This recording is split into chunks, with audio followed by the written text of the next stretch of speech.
Blessings to you. I'm Ruben Abante. Welcome to The Pulpit. Let me turn you over now to the sanctuary of the Lighthouse Bible Baptist Church, and may you be blessed with the preaching of the Word of God.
May we all stand please and get to our text today.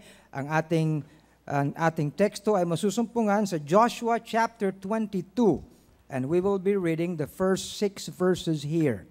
Joshua chapter 22 and verses 1 down to verse 6. I hope you have your Bibles with you. Every time we come together as God's people, we want to bring our Bibles. At dito po sa Lighthouse, ang ating official dito na ginagamit ay ang King James Bible. Okay? And hindi po naman kasalanan yung gumamit ng iba. Wala namang ganong kautusan sa banal na kasulatan. But it's a preference for us na gamitin yan.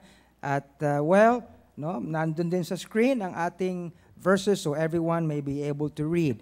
And here, ang sabi po rito, then Joshua called the Reubenites. O yan ha, meron pala akong tawag dyan, tribo. No? Then Joshua called the Reubenites and Gadites and the half-tribe of Manasseh and said unto them, Ye have kept all that Moses, the servant of the Lord, commanded you, and have obeyed my voice in all that I commanded you. Ye have not left your brethren these many days unto this day, but have kept the charge of the commandment of the Lord your God. And now the Lord your God hath given rest unto your brethren, as he promised them. Therefore now return ye, and get you unto your tents, and unto the land of your possession, which Moses the servant of the Lord gave you on the other side Jordan. But take diligent heed to do the commandment of the law, and the law which Moses the servant of the Lord charged you, to love the Lord your God, and to walk in all his ways, and to keep his commandments, and to cleave unto him, and to serve him with all your heart and with all your soul. So Joshua blessed them and sent them away, and they went unto their tents. Manalangin tayo. Dakilang Diyos, maraming salamat po sapagkat narito sa aming pagtitipon, Panginoon, ay mayroong kaming napakagandang pagkakataon at pribilehiyo na tumingin sa iyong salita. At malaman, Panginoon, ang maaari mong sabihin sa amin at ituro sa amin, Panginoon, sa araw na ito. Ang dalangin lamang po namin, Panginoon, ay linisin niyo kami, O Diyos. Alisin sa aming mga kalooban at kaisipan ang mga bagay na hindi po kaaya-aya sa iyong harapan. At nawa, ang aming mga kalooban ay maging bukas sa iyong katotohanan. At ang iyong salita ay magkaroon ng daloy, Panginoon. At manahan, Panginoon, sa aming mga kalooban. At sa amin, Panginoon, bilang lighthouse. At magawa namin ang dapat naming gawin bilang iyong gawain upang kayo malugod, upang kayo maluwalhati, Panginoon. Maraming salamat po sa lahat ng mga naririto. I pray that you'd bless each one.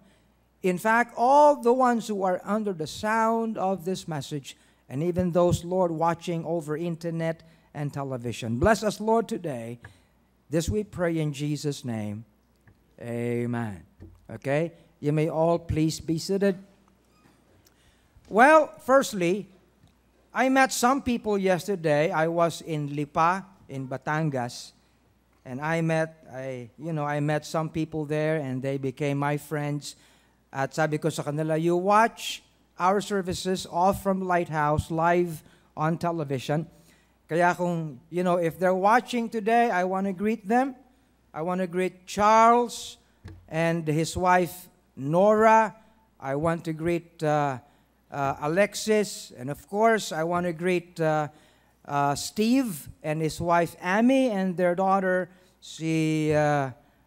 Savannah. All of you out there in Lipa, you are my friends, and God bless you. And may you also receive some blessings as you hear this word from Lighthouse. You okay?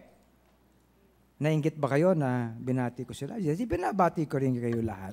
And of course, you, all of you out there watching this program.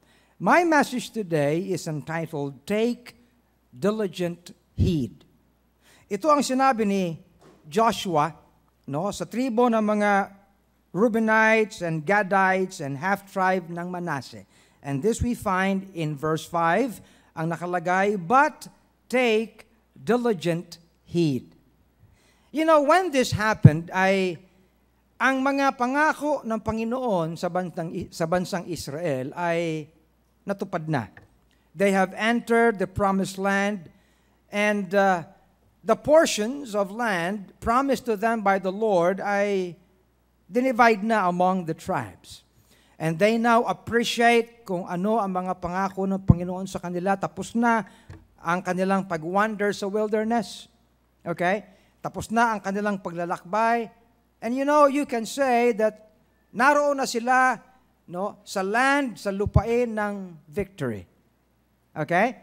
Now, the land of Canaan, or the promised land as we so-call refer to it, ay hindi po ito type ng heaven.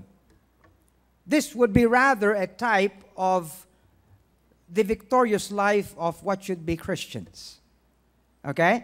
Na pag napasok tayo sa lupaing ito, naroon ang ating dapat na kalalagyan.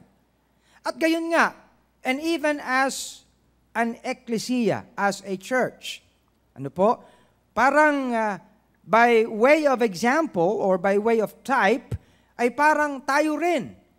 Now we have come to a point in our lives na naroon tayo sa dapat nating kalalagyan as God's people.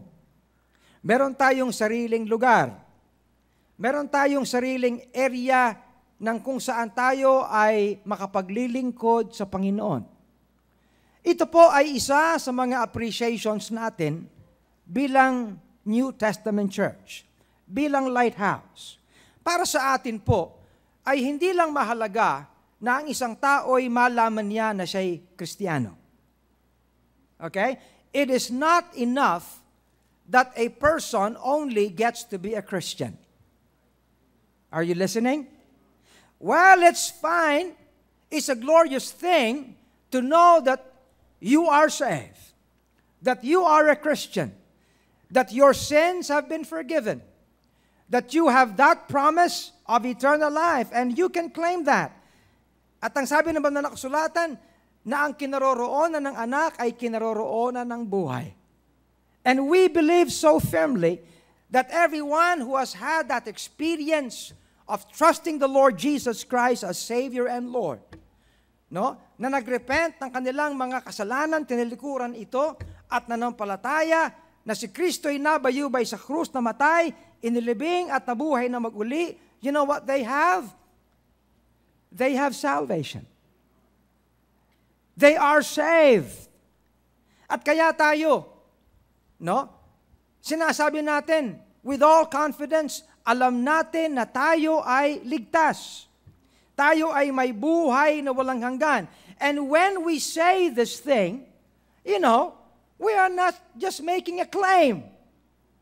Amen? We are stating a fact. Ano po? Hindi po ito bagay ng pagmamalaki. Ito'y bagay na nasasabi natin sapagkat ito ay nasa salita ng Diyos.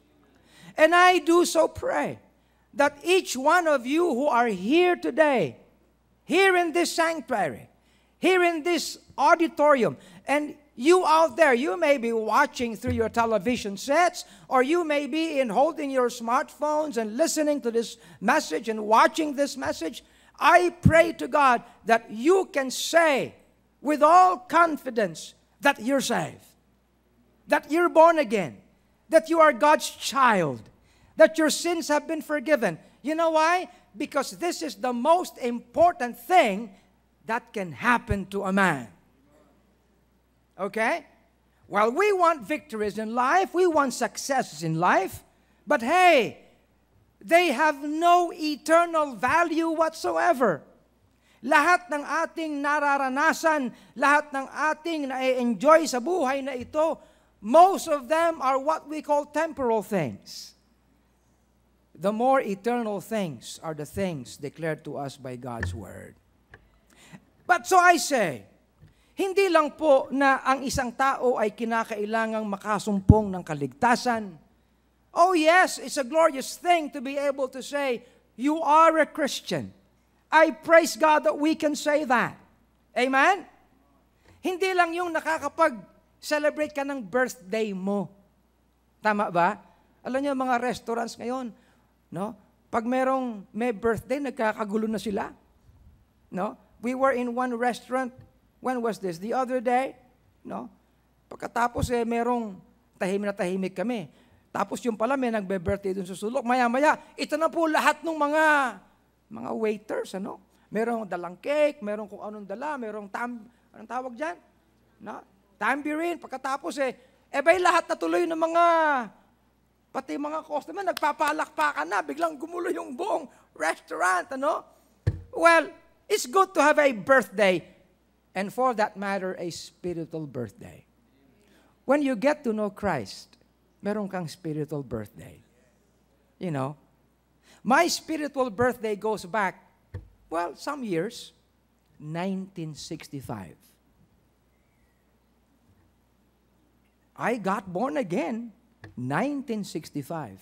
Well, I was born before that, of course, physically. Okay? Pero hindi ko makakalimutan when I got saved. But let me say this. A lot of Christians today, well, I appreciate that they give due importance to that. And by the way, kung ikay mananampalataya, if you're a Christian, you must be able to look back to this time in your life when you met the Lord. Being a Christian means, nagkaroon ka ng moment sa buhay mo na tinanggap mo siya, nakita mo siya, you actually saw by faith the Lord Jesus Christ dying in your stead. And may I say this, and I mean, mga kapatid, I do not say this na may prejudice sa iba, but hey, look, everyone must realize this. Some people say, well, you know, I had an engagement with Jesus. No, it's not just an engagement. Being saved is not just meeting the Lord down the street and saying, hi, hello, be my best, you know, beshi na tayo. No, hindi yun, mga kapatid. Nakikinig ba kayo? Ha? No, it's not that. But it is something that goes deeper than just meeting Him. What does that mean? Anong ibig ko sabihin? Being a Christian is having the Lord Jesus Christ as your Lord and as your Savior. Sa Tagalog, ang pagiging tunay na Kristiyano, ang pagiging tunay na mananampalataya, ang ibig sabihin, si Kristo ay naging aking Panginoon at tagapagligtas. Kung siya ay aking tagapagligtas, kinakailangan ako'y ligtas. Tama ba? At kung siya naman ay ang aking Panginoon, abay meron akong sinusunod. Panginoon ko siya eh. Tama ba? Abay kung hindi gayon, abay hindi siya tagapagligtas at hindi rin siya Panginoon. Kung Panginoon mo siya, siya nasusunod, hindi ikaw. Panginoon siya eh. Tama ba? Right? If a man would be my boss has the last say. Correct? So yun ang ibig sabihin nun. Kung siya ay tagapagligtas, if the Lord Jesus is the Savior, then I should be able to say, I'm saved. If you cannot say that, then Christ has not been your Savior yet. Amen. Okay. Now, hindi pa po ako nagpipreach. Nag-i-introduction pa lang ako. Okay? But what am I saying? Ang pagiging mananampalataya mahalaga. Subalit kung titingnan po natin ang kwentong ito, istoryang itong binasa natin, okay? Well, they're Israelites. They're Hebrews. Okay? They're one nation. But then they have to have a place where they can actually be. And so to speak, ganun din po ang bawat eklesiya. Kaya, ang bawat Kristiyano ay dapat mayroong eklesiya. Okay? Ang bawat mananampalataya ay dapat mayroong dapat nakalalagyan. Para bang ang bawat pinapanganak na bata ay dapat mayroong tahanan. Sa tahanan ito, siya ay naaaruga. Sa tahanang ito, siya ay napapakain. Sa tahanang ito, siya ay lumalaki. Sa tahanang ito, siya ay nadidisiplina. Alam niyo ba yung sinasabi natin, karaniwan? No? Ang laki sa layaw ay karaniway, ano raw? Jeprox. Hindi, kayo naman. Oo. Ibig sabihin, maganda ng isang Kristiyano ay may sariling tahanan. And I congratulate you, everyone. Malungkot ba kayo sa Lighthouse? Malungkot nga yung iba. Oo. I pray you are happy here. Amen? And listen, you are not being forced to be here. No. Alam nyo, malungkot na bagay kung ang pagiging Pilipino ay ipinepwersa sa iyo.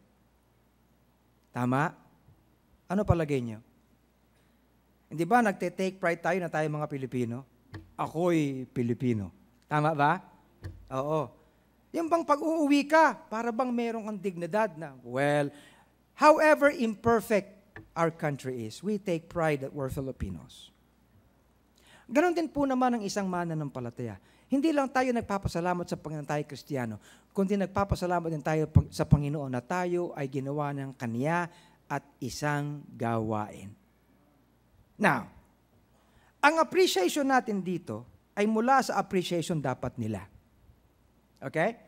Nasumpungan na nila ang kanilang kalalagyan bilang isang bansa. In fact, bilang isang tribo. Okay? Pero hindi pa rin tumigil si Joshua in telling them something. Abay siguro kung tayo, ayan, nakapasok na tayo sa lupang pangako, nakuha nyo na ang inyong mga sariling mga mana, no? Okay? Mga inyong mga lugar. Bahala na kayo sa buhay ninyo. Wala na akong pakialam sa inyo. Sinabi ba yun ni Joshua? Hindi. Balikan natin. Itong verse 5. Okay?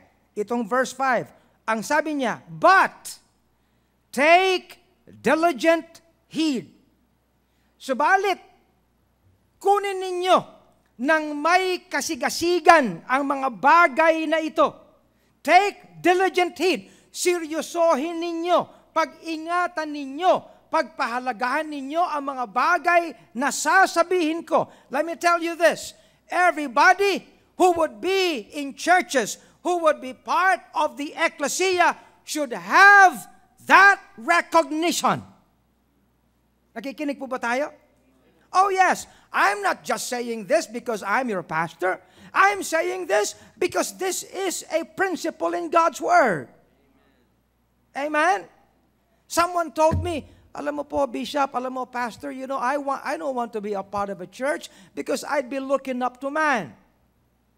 Well, but the Bible says the Lord Jesus Christ shed His blood for the church. You cannot take away that verse. Amen? And so I say it. Ang kausap dito ni Joshua, ang tribo ni Reuben, ang tribo ni Gad, ang isang kalahati ng tribo ni Manasseh. And you know what he was practically telling them? Be faithful in what you are. Amen? Perform as what you are. Now, my outline is actually in the verse. Let's get back to verse 5. But take diligent heed to do the commandment and the law. You can underline that. That's one. Do the commandment and the law. 2, love the Lord your God. Are you looking at this? 3, walk in His ways. Number 4, keep His commandments. Number 5, cleave unto Him. Number 6, serve Him with all your heart and with all your soul. Yun ang outline natin. Pero alam nyo, kinakailangan ay ilagay natin at ilatag natin ito, no? Sa isang plate, mga kapatid, na mas makikita natin na para sa atin parang pagkain ay palatable. Alam nyo ba yan? Hindi ko sabihin. Amen? Okay? Alam nyo, ang isang challenge sa mga pastor ay gawing simple ang katuruan at katotohanan mula sa salita ng Diyos. We're not here to confuse people. We are here so that the Word of God may come clear to everyone. Okay? So, pag sinabing, take diligent heed, take very careful observation. I mean, when we say observation, hindi lang po tayo tumitingin at nag-o-observe. No. Ibig sabihin, ginagampanan natin. If you remember, the Lord Jesus Christ once talked to the disciples, and they were the early church. Ano sinabi niya? Go, preach, amen? Baptizing them in the name of the Father, and of the Son, and of the Holy Ghost. Ano yung pangatlong sinabi niya? Teaching them to observe whatsoever I have commanded you. And so, para sa atin bilang eklesiya at sa lahat ng mga lighthouse works all around the country and abroad, many are watching this. This is the message. Take diligent heed. So ano-ano mga bagay ang nais natin mga appreciate? Number 1. You ready with this? Number 1, be governed by the Word of God. Be governed by the Word of God. Ano sabi niya ni Joshua? Do the commandment and the law. Now listen, these are not just commandments. These are not just rules. Are you listening? Okay? These are not just stories. Okay? This is the Word of God. This book does not contain the Word of God. This is the Word of God. That's what we say. Okay? As Christ is the living Word, this is the written Word. Hindi natin maunawaan, hindi natin malalaan, hindi natin ma-appreciate, no? Ang being ng ating Diyos, kung sino siya, kung ano ang kanyang mga attributes, kung wala ang salita niya. Nakikilala natin siya ng lubos. Naunawaan natin ang kanyang pag-ibig. Na-appreciate natin ang kanyang biyaya sapagkat narito ang kanyang salita. Okay? Alam niyo, maraming binibigay sa atin ang lahat ng nature, ang kalawakan, ng creation. Ang sinabi ng Psalm, the whole creation, no, ay nagmamanifest ng kaluwalhatian ng Diyos. But however, itong creation ito ay napakaganda, glorious in many respect, no? And they declare, ikangay, the glory of God. Subalit, hindi ka maaaring tumingin sa araw, sa buwan, sa bituin, at malaman mo ang pag-ibig at biyaya ng Diyos. Nakikinig ba tayo? No. Hindi mo lang pwedeng panaginipan yun. Everything comes by His Word. Okay? At ang sabi dito, do the commandment and the law. Well, of course, ng panahon ni Joshua, ang kanilang sulat lang naman ay yung mga sulat ni Moises. But hey, today, we have the old and the new. And particularly the new. At ang lahat ng yan ay para sa atin. Amen? So meron tayong gabay. Meron tayong panuntunan. Meron tayong mga habilin para sa atin. Meron tayong mga katuruan. Meron tayong lahat ng katotohanan na kinakailangan nating malaman. What sense is Christianity without the Word of God? What sense is being called a church if you don't have the Word of God? Kung kaya nga po sa Lighthouse, it is still the Word of God. That is the main thing. No, it is not this preacher. Okay? Marami mga churches ngayon, mas malaki pa at mas matayog pa yung preacher kaysa sa salita ng Diyos. No, I'm just a little old guy. Ay, ba't ko nasabing old? I'm just a little guy. Tama ba? But this is the main thing. But the bottom line is this. Ang sabi, do the commandment and the law. Simply, be governed by the Word of God. Ang buhay Kristiyano ay maraming mga kwarto. Ano-ano mga kwarto? Well, meron tayong family kwarto, meron tayong personal na kwarto, meron tayong business na kwarto. Nakikinig ba kayo? Meron tayong kwarto para sa Facebook. Meron tayong kwarto para sa restaurant. Lahat. Lahat ng hugot, lahat ng hatak, meron tayong sariling kalalagyan. Pero mga kapatid, hindi tayo makatatakas sa salita ng Diyos. I was giving counsel sa isang ikakasal, and I was telling them, alam nyo, iba ang prinsipyong tinuturo ko sa mga kinakasal. Meron mga nagsasabi, make Jesus or make God to be the center in your relationship. Parang maganda, ano? Okay? Well, general naman yung statement na yan. Make God the center in your family. Ayos naman. Pero alam niyo, para sa atin, is a too general statement na hindi mo alam kung paano gagawin. Are you listening? Meron pa ako nakita sa bookstore, isang frame nakalagay, Christ is the head of this house. Uy, maganda. Okay? Ano yung sumunod na line? The unseen guest at every meal. Oops! Teka muna, akala ko ba head? Ngayon guest. Tapos unseen pa. Iba kaya yung head sa guest, di ba? Oo. Christ is the head of this house, the unseen guest at every meal. Meron pa pangatlong line, nakalagay. The silent listener to every conversation. Mula sa head, naging guest, at yung huli, nakikichismis pa, tahimik. Mga kapatid, hindi po ganun ang ating Panginoon. You know what Psalm number 127 verse 1 says? It says this, except the Lord build the house. No, Christ is not just the center.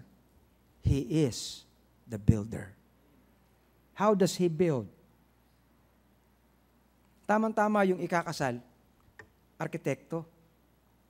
Sabi ko, alam mo, arkitekto ka. I have a very good illustration for you. Okay? Ang arkitekto nagdo-drawing, di ba? Okay. Halimbawa, mag-drawing ka ng isang project, building, bahay, whatever. Okay, binigay mo yan sa kung ano. Okay. Sino ang tagapagtayo? Ikaw, because you own the drawing. Correct? Anyway, are we being governed by God's Word? Simple question. Sa business mo, are you being governed by God's Word? Sa family life, are you being governed by God's Word? In your personal life, are you being governed by God's Word? In your social media life, are you being governed by God's Word? Simple question. Tama? Number 2. Ang sabi dito, to love the Lord your God. I say this in my second point. Be settled in your affection. Are you listening? Many people are not settled sa kanilang affection. They fall for everything. Okay? Na-fall in love dito, na-fall in love na naman dito, at na-fall in love na naman dito. They keep falling in love. Di ba merong ganong kanta? No? Pag nakakita ng ganito, they easily fall in love to many, many things. Hello? Pero mga kapatid, ang sinasabi dito, hey, there is only one who should love. And we ought to be settled in that love. Are you listening? At kahit kailanman, itong bilin na ito ay hindi pa na-amend. Okay? Ika nga kung batas, no? Hindi pa ito, ano yung binabalik mo yung batas, yung binabawi mo yung batas? Hindi pa ito na-repeal. It is still effective. During Christ's day, tinanong siya, ano ang greatest commandment? Anong sinagot ng Panginoon? Thou shalt love the Lord thy God with all your heart, with all your soul, with all your being, with all your strength. And hey, listen, it is still true today. And take diligent heed. Why? Because we need to be settled in our affection. Amen. Look at 1 John chapter 2 verses 15 to 17. 1 John chapter 2 verse 15 to 17. And what does John say here? Love not the world. Are you reading this? Can we all read? Sabay-sabay tayo, ha? Ready? Umpisahan natin ulit. Go. Love not the world, neither the things that are in the world. If any man love the world, the love of the Father is not in him. For all that is in the world, the lust of the flesh, the lust of the eyes, and the pride of life is not of the Father, but is of the world. And the world passeth away, and the lust thereof. But he that doeth the will of God abideth forever. Listen, if you love the world, you do not have forever. Tama, ano? Right? Why? Because the world passes away. Kaya suriin natin. Ano ba ang ating binibigyan ng halaga? Nasaan ang ating affection? Binibilin sa atin ng banal na kasulatan, no, na ang ating affection ay hindi dapat nakatuon sa mundong ito. Set your affections, saan? In things above, not on things of the earth. Okay? Ano palagay natin? Ha? Pastor, I think you're getting right to where I live. Oh yes, but hey, this message is all about taking heed and diligent heed. Okay. Number 3. Ano pa makikita natin dito? Back to verse 5 of Joshua 22. But take diligent heed to do the commandment and the law, which Moses, the servant of the Lord, charged you, to love the Lord your God. At ano yung sumunod? Can you say it? To walk in all His ways. You know, when you walk, do you realize you actually manifest what you are when you walk? Ha? Pag ang isang tao ay maglalakad, actually, ipinoproject niya ang kanyang pagkatao. Kikinig ba kayo? Ha? For example, palagay nyo kaya, paanong maglakad ang taong nangangailangan pumunta ng bathroom? Obvious, di ba? Paanong maglakad ang isang nasa fashion industry? Alam mo kaagad eh. Correct? Ha? Paanong maglakad ang isang tao na guilty may tinatago? Di ba? Paano maglakad ang isang taong mayabang? Correct. Paano maglakad ang isang taong medyo soft sa kanyang sarili? Alam nyo, di ba? Paano maglakad ang isang hoodlum, ang siga? Alam nyo. Correct? Ang paglakad, mga kapatid, ay ipinoproject mo ang sarili mo. Kaya dito nakalagay, no? Walk in all His ways.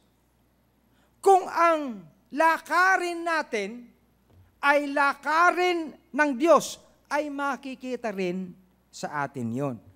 Kaya, sa aking letter C, ang nakalagay na point is, manifest the characteristic of the ways of God in our lives. Amen ba? Ipoproject mo yun. Ilalakad mo yun. Alam mo, hindi mo pwedeng hindi ilakad ang Kristyanismo. Ang Kristyanismo ay hindi pwedeng i-outsource. Ano yun? Oy, Dick, pwede bang ikaw na lang ang bumuhay sa buhay ko? Hindi mo pwede sabihin yun eh. Okay? Victor, pwede bang ikaw na lang ang maging Kristiyano para sa akin? It cannot be. You live your Christian life. Correct? So, ikaw ang lalakad niyan. Okay? Kung sabihin mong itatakbo mo, yun din yun eh. Itatakbo mo ang buhay mo. So, you manifest the characteristic of the ways of God in our lives. At kung walang impact sa iyo, ang salita ng Diyos at ang kanyang kalooban, makikita yun sa lakad natin. Alam niyo, hindi ko maalis na sa aming magkakapatid, no? May mga magsasabi, alam mo, pareho kayo lumakad, yung lakad mo parang si tatay, di ba? At ngayon medyo may edad na ako, na lagi ako nakasuspender. No? Tinanong ako ng isang kaibigan ko ng isang araw, sabi niya, you don't have any belts. No, I've taken all the belts. You know, because mas maganda ka ako, mas masarap. Ni hindi mo ini-squish yung tiyan mo. Di ba? Ayos lang yun eh. Eh minsan, pag nagpipris ka, pag nakabear ka, taas ka ng taas na ganyan eh. Eh yun, nawala na yun, di ba? Ba't tayo napunta ron? No, anyway, panibagong kwento. Pero, hey, hindi natin maitatago ang ating association. And somehow, when people look at me, naaalala ro nila si tatay. You see, kung sino nakaka-influence sa iyo, nakikita sa lakad mo. Sabi nga nila, birds of the same feathers are the same birds. Pare-pareho lang ikayon eh. To walk in all His ways. If we observe what He commands, makikita yun sa lakad natin. Okay? Kailan ba yung nag-preach ako na ang pananampalataya at lakad, no, ay hindi mo pwedeng alisin. Hindi mo pwedeng paghiwalayin. Okay? Alam niyo sabing ganyan, ito raw si Enoch pleased God and he was not. Okay? Because he was translated. And how do we please God? Faith. Correct?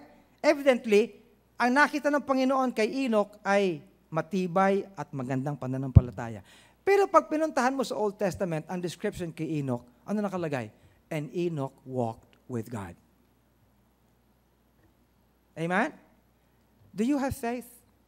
Walk your faith. Faith comes by hearing and hearing by the Word of God. Simply said, walk your faith. Show your faith. Amen? Ilakad natin yan. You see? Kaya, sa banal na kasulatan, we might not have the time for this, pero ang daming sinasabi tungkol sa lakad. Okay? And then, let's continue. No? Let's continue. Kanina, be governed by the Word of God. And then yung sumunod dyan, and to keep His commandments. To keep His commandments. To do the commandments and the law. And this is now to keep. Anong sinasabi ng to keep? Ha? Be guided by it. Be guided by it. Ang isang buhay ng Kristiyano ay palaging may gabay. Mahirap na walang gabay. Nakikinig ba kayo? Anumang klase, anumang desisyon, anumang lakarin, kailangan natin ng gabay. And so when we keep the Word of God, it simply means this, that we make His Word be our guide. Okay? Colossians 4, verses 5 to 6. Anong sabi dito? Walk in wisdom toward them that are without, redeeming the time. Let your speech be always with grace, seasoned with salt, that ye may know how ye ought to answer every man. What is this? Ito'y gabay para sa atin. Sapagkat alam niyo po mga kapatid, ang buhay Kristiyano ngayon, madalas wala ng gabay. Maraming Kristiyano ang kumikilos sang-ayon sa kanilang pananaw. Makinig kayo maigi. Hindi po tayo dapat kumikilos, gumagawa ng kung anong bagay sang-ayon sa ating sariling paningin at pananaw. we continue to be guided by the Word of God. Kaya mahalaga na ang mananampalataya ay pumupunta sa church, nakikinig ng salita ng Diyos, nagba-Bible study, nagme-meditate, nagde-devotion, so that this Word, he may be able to keep. Amen? There's more. Ano pa? Ang sabi, pagkatapos ng to walk in His ways, to keep His commandments, ano yung sumunod? Back to verse 5 of Joshua 22. Ano yung sumunod? Can you say it loud? To cleave unto Him. Ano yung cleave? Ha? Sumiksik ka sa Kanya. Ayun, ano? Sumiksik ka. Lumapit ka sa Kanya. Wala ka ng ibang lalapitan. Meaning, in English, stay close to Him. Right? Stay close to Him. Stay close to the Word of God. Cleave to the Word of God. Hey, alam niyo po, ang isang paraan kung paano ang maraming mananampalatay matatalista, alam niyo kung ano? Sumunod nga ng malayo. Yan ang ginawa ni Peter, in fact. Correct? And he followed afar off. And when he did that, what happened? What happened? Doon siya nag-fall. Amen. Ang isang bagay sa maraming mananampalataya, may problema na nga, may kabigatan na nga. Nakikinig kayo? Lumalayo pa. Correct. Alam na nga niya na kailangan niya ng tulong. Lumalayo pa. Mga kapatid, pag-aralan natin ang mga napakagandang katotohanan ito. Yung prodigal son, nagpakalayo-layo. Tama? Kinuha niya yung sa kanya, and he wasted his substance in riotous living, at nagpakalayo-layo siya. Eventually, it came to a point in his life na wala ang lahat, na wala ang kaibigan, na wala ang beshi, na wala kung ano-anong ganyan, na wala ang yaman niya, and he was left to himself. Ang naging kasama niya mga baboy. Anong kinakain niya? Pati yung steak wala na, kanin baboy na, kinakain niya. And when he came to himself, ang sabi niya, I will go to my father. Hindi na ako lalayo, I'll stop this thing. And he walked, and he began walking nearer and nearer and nearer to his home. Alam niyo po, hindi naman ang Diyos ang lumalayo sa atin eh. Tayo. Would you stay close to God? Siguro it's about time. I do not know your lives. I mean, minsan I do not care to know. Kasi pag nalaman mo yung problema ng iba, lalo ka mabibigatan eh. Tama? Pero ewan ko ba, mayroong mga tao na gusto makialam yung mga problema ng iba. Ano raw? Ganon. Lalo ka mabibigatan niya, gagawin mo trash can yung sarili mo. You see? But hey, cleave to Him. Get near to Him. Draw nigh to God, and He will draw nigh to you. Come on. Gaano ka nakalayo sa Panginoon? Yung iba nga sabi nga ni tatay nung araw, ewan ko ba, may mga Kristiyano, nakatira na sa ilalim ng pulpito, late pa din. Sabi niya, alam mo, hindi naman yung physical distance ang problema dyan. Ang problema dyan, yung distance ng puso.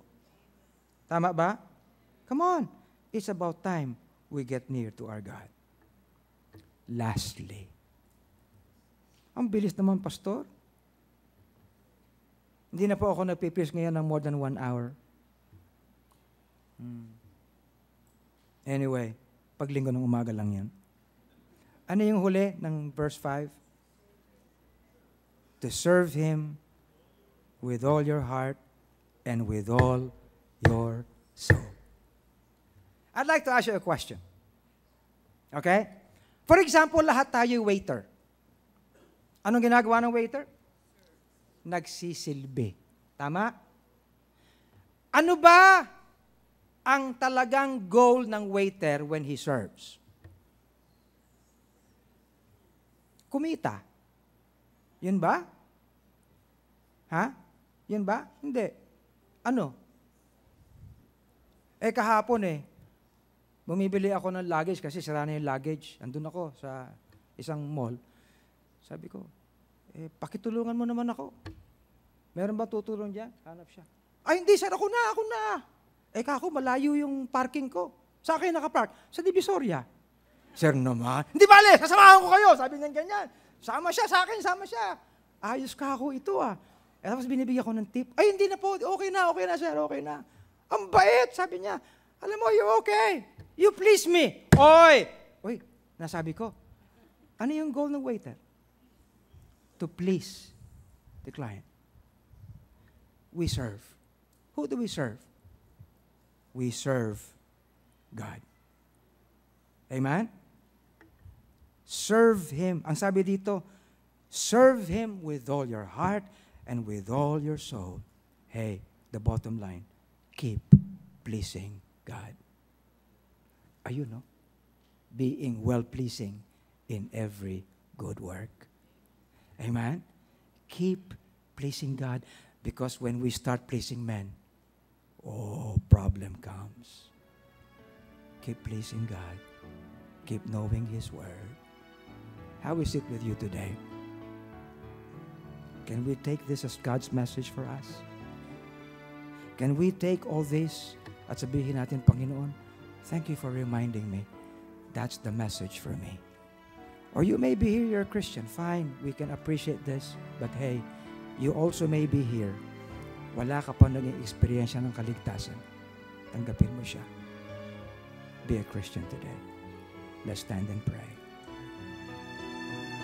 Thank you for having joined us today in this episode of The Pulpit, where we feature the services at the Lighthouse Bible Baptist Church. If you have not received the Lord Jesus Christ into your heart, and you have not had the experience of God's saving grace, I invite you, let Jesus Christ come into your heart. The Bible says, if thou shalt confess with thy mouth the Lord Jesus, and shalt believe in thy heart that God hath raised him from the dead, thou shalt be saved. Pray this prayer. Lord Jesus, I am a sinner. I cannot save myself. Thank you for dying on the cross for me. I receive you now into my heart as my Savior and as my Lord. In Jesus' name, amen. And with that prayer is the faith in your heart that the Lord Jesus Christ is in you as your Lord and Savior. God bless you today. Join us again next week for another edition of The Pulpit.